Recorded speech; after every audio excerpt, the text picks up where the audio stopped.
மனிதன் உணர்ந்து கொள்ள இது மனித காதல் அல்ல, அதையும் தாண்டி புனிதமானது அப்படின்னு காதலுக்கு பல உதாரணங்கள் கொடுத்தாலும் பல டைலாக்கள் அடித்தாலும் இப்ப இந்த காதலுங்கிற ஒரு வார்த்தையை வச்சுக்கிட்டு பண்ற விஷயங்கள் இருக்கே, ஐயோ தாங்க முடியல.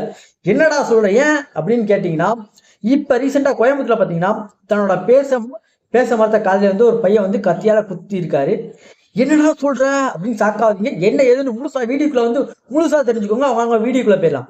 அதாவது நாகர்கோவிலை சேர்ந்த ஒரு பொண்ணும் பையனும் பார்த்தீங்கன்னா 4 வருஷமா லவ் பண்றாங்க. அப்புறமா அந்த பொண்ணுக்கு வந்து நர்சிங் வேலை கிடைச்சிருச்சு கோயம்புத்தூர்ல. அந்த பொண்ணு வந்து வேலை பார்க்கறக்காண்டி கோயம்புத்தூர் போயிருந்தாங்க.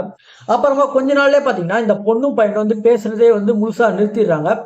அப்ப இந்த பையனுக்கு என்ன தோணுது, அவங்க வந்து வேற யார்கிட்டயே பேசுறாங்க, அதனாலதான் வந்து நம்மகிட்ட வந்து பேச மாட்டேங்கிறாங்க அப்படின்னு அந்த பையனுக்கு தோணிருக்கு பொழுது, உடனே அந்த பையன் வந்து இதை ஸ்ட்ரெயிட்டா அந்த பொண்ணை போய் கேட்டு கோயம்புத்தூர் கிளம்பி போயிட்டாரு.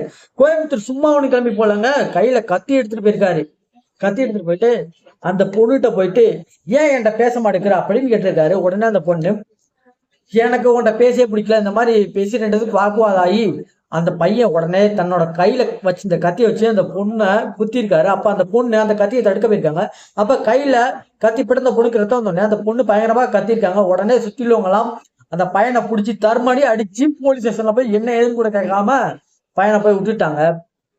இதெல்லாம் கேட்கல. என்னடா ஏன்டா இப்படி பண்றீங்க, என்ன கொடுமை சார் இது அப்படின்னு தான் எனக்கு கேட்க தோணுது.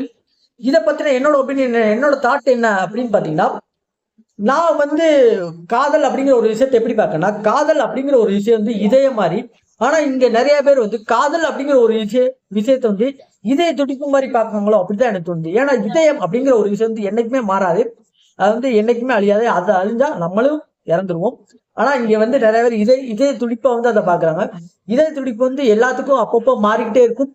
அது மாதிரி வந்து நிமிஷம் வந்து அது இதாட்ட ஒரு மாற்றம் அது வந்து உண்டாகிட்டே இருக்கு.